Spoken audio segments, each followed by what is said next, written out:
South Dakota Department of Health is reporting out 84 new cases today. This does include 5 new hospitalizations as well as 1 new death. That death occurred to a Gerald County resident. 126 new individuals have recovered from COVID-19. 675 new negative tests have been performed. In total, we have 2,040 cases of COVID-19 in the state, 124 hospitalizations, 10 deaths, 1,190 recovered individuals, and 12,784 negative tests that have been performed. There are no new updates to the community impact map. The cases by county include 1 in Coddington, 1 in Gerald, 1 in Lake, 7 in Lincoln, 70 in Minnehaha, 1 in Stanley, and 3 in Union. The cases by age range include 5 in the 0 to 19 year age category, 20 in the 20 to 29 year age category, 17 in the 30 to 39 year age category, 15 in the 40 to 49 year age category, 15 in the 50 to 59 year age category, 5 in the 60 to 69 year age category, 4 in the 70 to 79 year age category, and 3 among those who are 80 years of age and older. For the case breakdown by sex, we have 42 individuals who are male and 42 individuals who are female.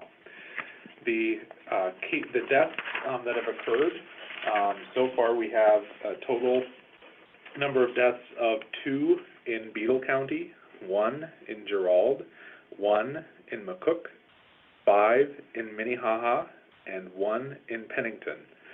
By age range, we have 3 deaths in the 50 to 59 year age category, 3 in the 60 to 69 year age category, 1 in the 70 to 79 year age category, and 3 in the 80 year and older category. For individuals who have died in South Dakota, we have 8 individuals who are male and 2 who are female. All right, thank you, Dr. Clayton. We'll go ahead and open it up to questions. Hit *6 to unmute your line if you've muted yourself. This is Jackie with SDPB. Go ahead, Jackie. Thanks. I know I've asked a couple questions in the past about asymptomatic testing. I've just got one more question about that. I know the Good Sam facility in Sioux Falls, they made the choice to test everybody, workers and residents, when they had a few positive tests show up, and they found multiple people who did test positive that had no symptoms, and that helped them decide how to kind of separate folks to mitigate the spread. I know the state has said repeatedly they're not testing asymptomatic people. I'm wondering if you can clarify if that is because of the accuracy of testing asymptomatic people, or if it's just simply a matter of supplies. So this is Dr. Clayton. The focus of testing individuals who are asymptomatic is really focused on the availability of tests. We want to make sure that we have the testing capability for those who do develop COVID-19 symptoms, and that would be the fever or shortness of breath or cough. And individuals, are doing additional testing for in some of those specific areas and identifying individuals who are asymptomatically infected. I mean, we know through some of the literature that asymptomatic testing accounts for about asymptomatic infections account for about 20 to 25% of all infections. And so it's not unknown that is the case, but the idea of testing all individuals, in the state, kind of as a large cohort, is not really an effective strategy. There is some limited capability or limited effectiveness in doing it in some of these very defined settings, such as such as Good Samaritan Society is doing in the nursing homes. Next Thank you. question. Yes, Beth Warden calling with Dakota News Now. Go ahead, Beth. Yes, I have a question about the Abbott ID Now COVID-19 testing that the state is using. Once you collect the sample with the swab, are you still continuing to put any of those in any type of liquid solution to preserve them for transport? So the current recommendation has around how the specimens are collected, transported, and tested has been updated. That really is a better question for a laboratory side of things, but I would like it known that what we're doing here for testing at the South Dakota Public Health Laboratory is not using the Abbott ID Now test. We actually have a PCR test that is a validated PCR from the Centers for Disease Control. The Abbott ID Now machines have been distributed to multiple hospitals across the state to help support their efforts in testing locally, as well as the machines that have been distributed to Indian Health Service. And so that is a testing capability that is offered locally, and they are following the protocols to make sure that they're getting the best specimen and getting the most appropriate test. Okay, so just to confirm, you are no longer using the Abbott ID Now COVID-19 test? So the state of South Dakota, our public health laboratory, has never used the Abbott ID Now machine. We have always had the CDC-validated PCR test that was initially developed by CDC and rolled out to public health laboratories to support testing. It was the first available test for COVID-19 in the nation. Next question. Hey, this is Jonathan Ellis. Hey, is the secretary on this call? Yes, she is. Okay, great. Hey, I a question for you, Secretary. You touched a little bit about contact tracing earlier this morning. The state is getting approximately $1.6 billion from the federal government. Are you getting any of that money to kind of beef up this army of contact tracers, and do you have a budget for that? Mark, thanks for your question. We are still working through the guidance for the funds that the state got in terms of how it can be used to support the COVID response. We also have other federal funds that have come directly to the Department of Health through CDC and other federal agencies, and so I can tell you that we don't have any issues with supporting our contact tracing efforts. It's not a budget issue at this point, and we don't anticipate it being one either.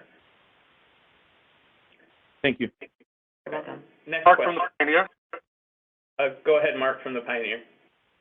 This morning, the FDA is warning doctors to not prescribe patients outside of studies the hydrochloroquine. How many people in South Dakota currently are on that as part of the study, both the COVID positive patients as well as the close contacts? And then how long do studies like this typically last?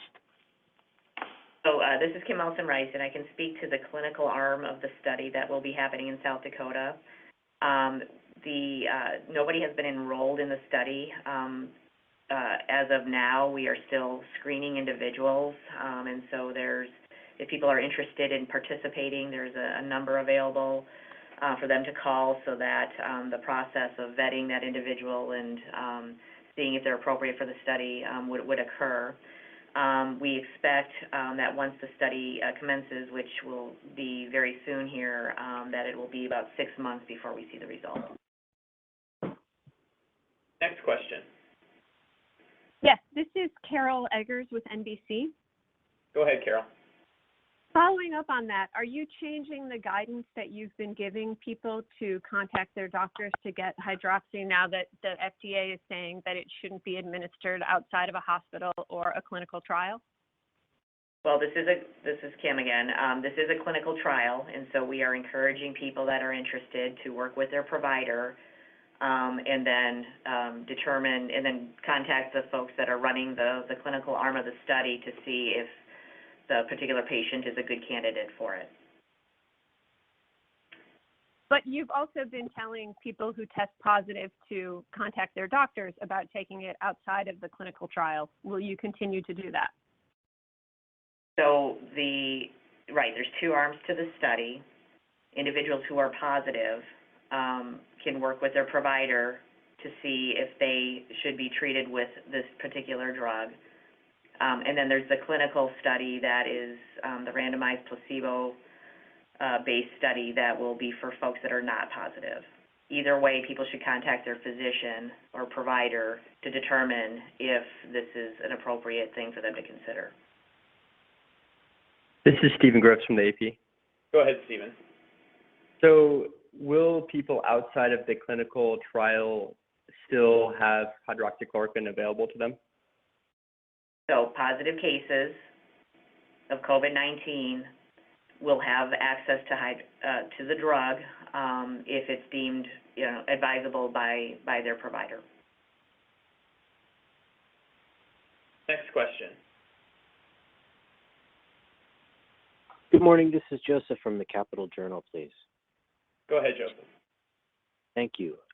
Dr. Clayton, sir, can you just, to have 5 days in a row, can you give me the breakdown, please, of the Smithfield numbers, like how many new cases and their contacts, please? Thank you. So as of today, we're reporting 827 COVID-19 cases among Smithfield employees, and we have an additional 206 that are close contacts of those Smithfield employees that have themselves become cases.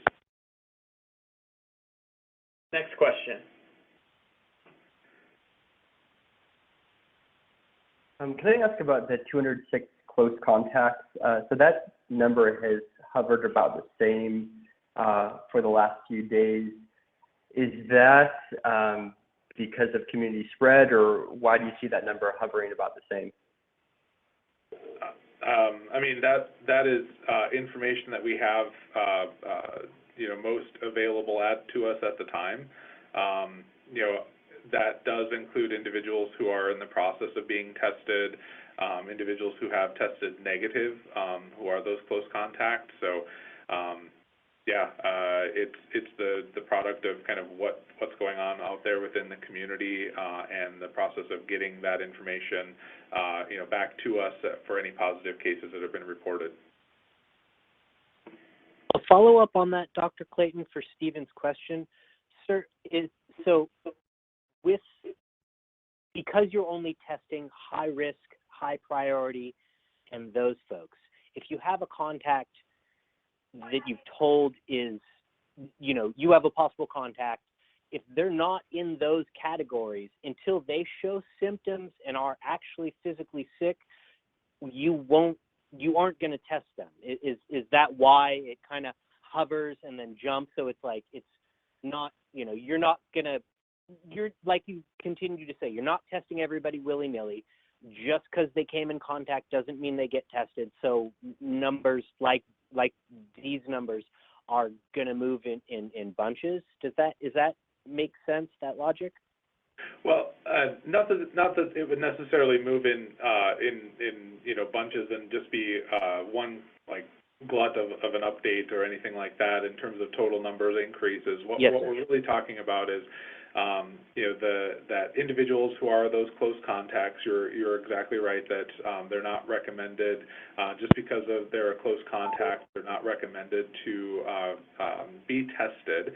It really is based on their symptoms, and if they do have symptoms, then yes, they enter the process of speaking with their medical provider, identifying whether their symptoms are aligned with the need to test an individual for COVID-19.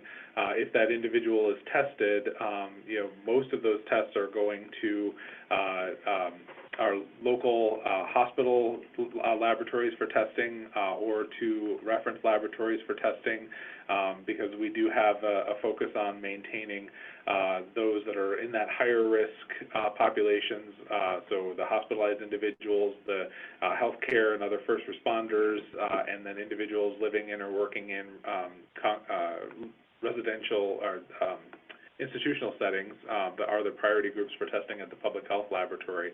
But individuals are able to be tested. I was just mentioning that along the spectrum of processes of individuals, receiving testing and getting tested.